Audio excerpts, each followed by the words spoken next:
नमस्कार, बहुत स्वागत आप सभी का न्यूज़ 24/7 पर। आप देख रहे हैं खबर विशेष उत्तर प्रदेश और मैं हूं आपके साथ साधना पांडे। शुरुआत करते हैं यूपी की खबरें आप तक हम पहुंचाएंगे। और साल के आखिरी दिन सबसे पहले योगी आदित्यनाथ ने युवाओं को एक बड़ा तोहफा दिया है। यूपी पुलिस में 32,000 से ज्यादा नई भर्तियों की घोषणा की गई है।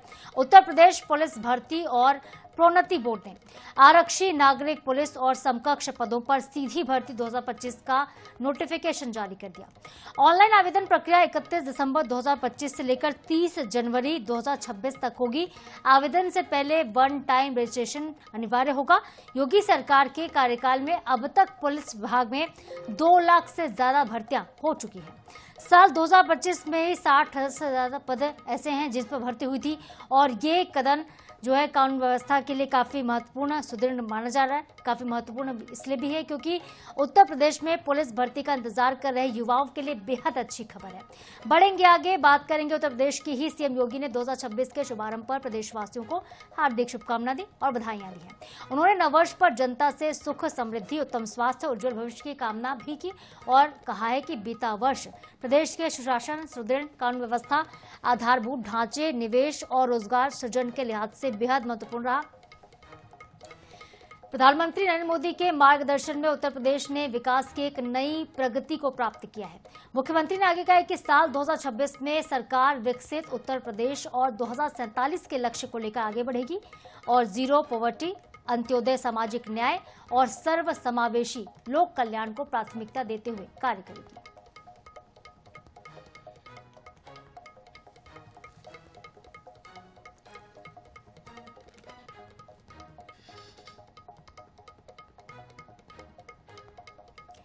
तो सीएम योगी ने नववर्ष की बधाइयां दी है, शुभकामनाएं दी हैं। अंत्योदय, सामाजिक न्याय और सर्व समावेशी विकास पर जोर दिया है। 2026 के शुभारंभ पर कहा कि हम एक बार फिर से जनता के लिए आगे भी काम करते रहेंगे। ये नववर्ष काफी अच्छा हो, सुख और समृद्धि से भरा हो और प्रदेश प्रगति के पथ पर आगे बढ़ता रहे। सरकार की यही प्राथमिकता होगी।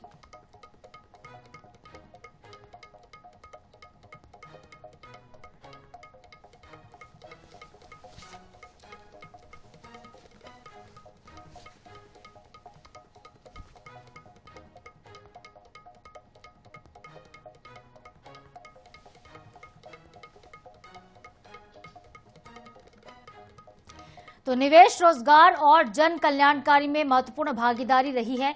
पीएम मोदी के मार्गदर्शन में उत्तर प्रदेश को एक नई पहचान मिली है। विकसित उत्तर प्रदेश 2047 के लक्ष्य पर काम करेंगे। सर्व समावेशी विकास पर जोर होगा। तो सीएम योगी ने 2026 के लिए सरकार की प्राथमिकताओं को बताया। सुख, समृद्धि, स्वास्थ्य और लोगों के उज्जवल भविष्य की कामना भी की। कहा कि 2025 सुशासन का वर्ष रहा है और 2026 को हम चाहते हैं कि ये समावेशी विकास का वर्ष हो। डीजीपी राजीव कृष्ण ने पुलिस हेडक्वार्टर की सिग्नेचर बिल्डिंग में प्रेस कॉन्फ्रेंस की और यूपी पुलिस की प्रमुख उपलब्धियों और कार्य योजनाओं की जानकारी दी है। उन्होंने बताया कि प्रदेश में अपराधों में काफी कमी दर्ज हुई है, जिसका तुलनात्मक ब्यौरा प्रस्तुत उन्होंने किया है।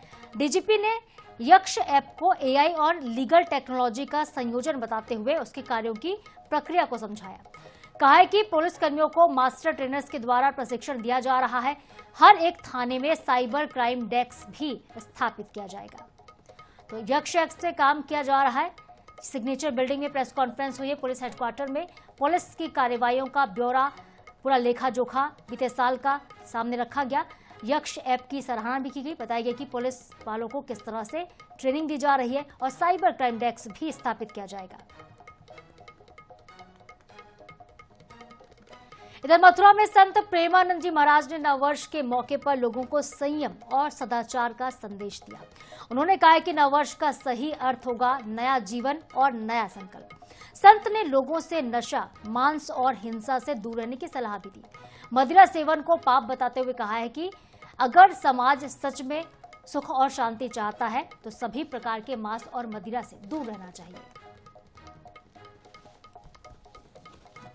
तो नववर्ष के मौके पर एक खास संदेश आया है प्रेमानंद जी महाराज का। प्रेमानंद जी ने लोगों से अपील की कि हिंसा से दूर रहें, मांस मदिरा से दूर रहें और नववर्ष को इस तरह से मनाएं, एक नया जीवन, एक सुखमय जीवन फिर से शुरू करें।